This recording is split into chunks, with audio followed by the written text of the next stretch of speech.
Professor Anton, you ignorant slut.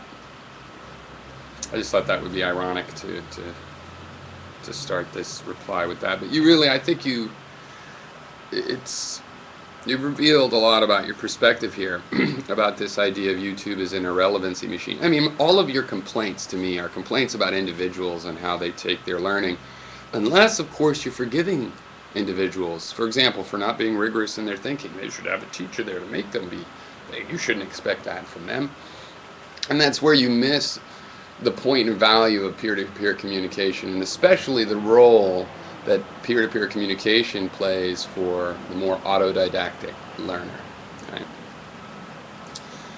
You call it sitting on YouTube, which of course is a metaphor, and you confound making videos, which seems to be one of the things you're talking about, sitting on YouTube, and listening. And granted, if you're really complaining about why do people bother to listen and then be such inactive listeners, why don't they act on it? I don't know, maybe they're not as full up as you think, maybe they're not overflowing yet.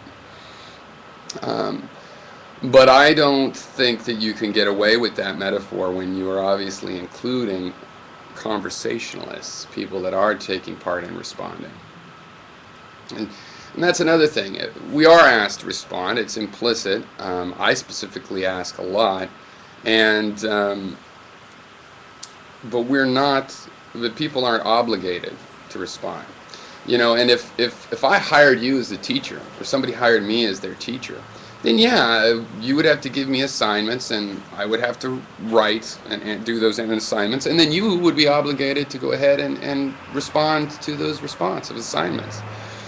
And there's nothing in that process of hiring a teacher that ensures relevancy at all.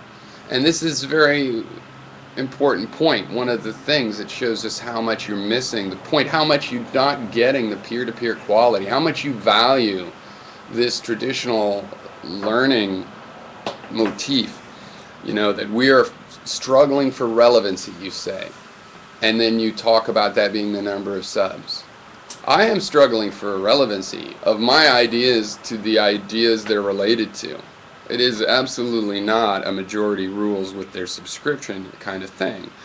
And where do you get off, you know, just allowing the presumption? Because I know you won't necessarily, I know enough about your philosophy to suspect strongly at least that, you know, you're not going to defend sitting in a lecture hall as automatically relevant. No, to make that relevant, everybody in the lecture hall has to be, you know, committed to their role to some degree. And that's the same thing for someone in a self-learning process. I mean, all that we have to do for that to be legitimate is they have to follow up and do the things that have to be done, whatever they are. And we can discuss what they are, but in the end, you don't blame the book that didn't get read or wasn't read well. You know, it's up to the person involved to do that. I mean, I'm sure you would not say that a given individual automatically is going to get a more relevant education in a lecture hall. That's incidental. You can't know. It depends on too much particularities. But you're trying to say that overall somehow we can assume the relevancy of that. And yet everything you said about just listen to just some guy talk, that's true. You know, some guy with a PhD to the end. And again, how is that assured to be relevant? You know, and you yourself are choosing who you interact with. You don't interact that much with me. My arguments are carefully thought out, and yet it's true what you said that we are suspicious now. We are suspicious. And you and I think, are similar ages, but still maybe maybe I've adopted the future version of this, or I had it or helped invent it or something. But yeah, I'm suspicious of a polished presentation. I'm suspicious of a charismatic presentation. Okay, for good reason, for very good reason, and it's excellent. And one of the purposes and values of YouTube is that it's helping to train us and also letting us reveal the fact that, you know, we want to see other people. I mean, Hollywood got really, really, really, really polished in high production values, and their TV shows, of course not really just Hollywood, but, you know, became lamer and lamer until now we have reality TV, which also is lame, but just because it has 3 more grains of reality to it, or appears to, just that flavor, a little tiny bit of it, it's taken off. And that's what's going on with YouTube. Only on YouTube, it really is real people just sitting down. And when they are, you want to, what's your talent? Okay, I'll come up and juggle. I have some talents that are officially talents in the talent registry. Well, I think expressing someone's philosophy is a talent, and it's a talent worth, you don't have to have it ahead of time in order to practice it. Everybody should practice it. Absolutely everybody that has any inclination to enjoy it. And these are fundamental ideas of peer-to-peer and self-taught, autodidactic education that can go on online. When you take your relevant institutionalized learning methodology, you get a class full of people that need to be asked to write a report in order to do so. And I'll take the people that are self-learners that will write a report if what is said captures their attention. And so I'll have to capture their attention in order to get reports out of them. And you can just make them do that.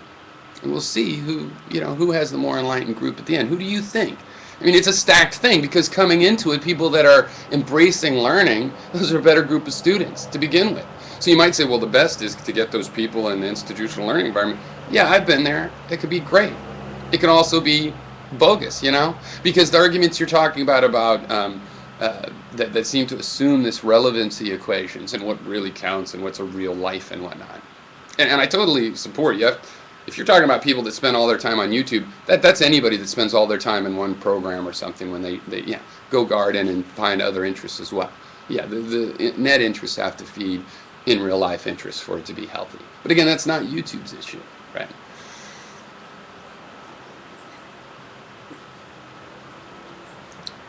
You're not obligated to respond to me, but then again, you are invited to respond to me. And it's as if you really forgive the individual for not thinking things through after they've listened. And you think that it's a situation, that it's a YouTube or it's college, and it's their responsibility to take people horses that don't drink water and lead them to water and get them to drink. And I don't think so. I mean, ultimately, it's apples and oranges, because why is there a competition? We're not replacing learning technical things in a school with learning on YouTube. But you're in a funny field. We're in a funny discussion area. Philosophy. It's about life. Everybody is an expert in living, whether they want to be or not, or they're dead, because that's how it goes. You have to have some idea of how living's going to go, because when you wake up in the morning, you got to do something. And if you don't do something, then that's your philosophy of living. You just lie there until you starve, and it won't last too long. Okay. You touched on the fact that what really justifies this is that this is the public conversation. What is the value? What is the value of all the endless specialization in academia?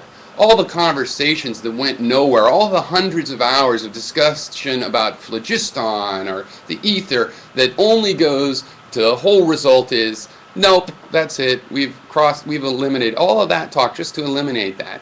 Yeah, it was value to get to that elimination, right? Well, what's the value of this peer-to-peer talk?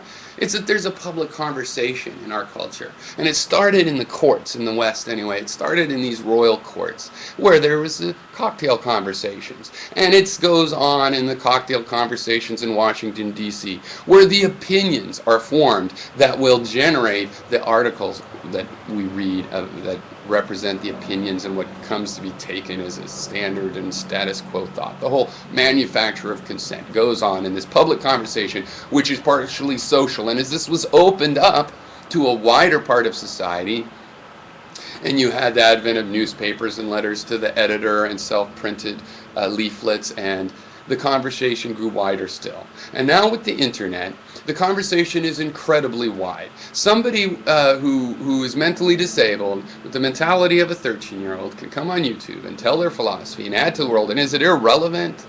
And for them, it's a great big activity, because there is this person I'm thinking of is wheelchair bound as well. It is a limited range of opportunities and a limited ability to go and start intellectual conversations. Because when you are limited to the mentality of a 13-year-old and you try to have an intellectual conversation or talk about what you thought of a movie, people don't necessarily tend to react or take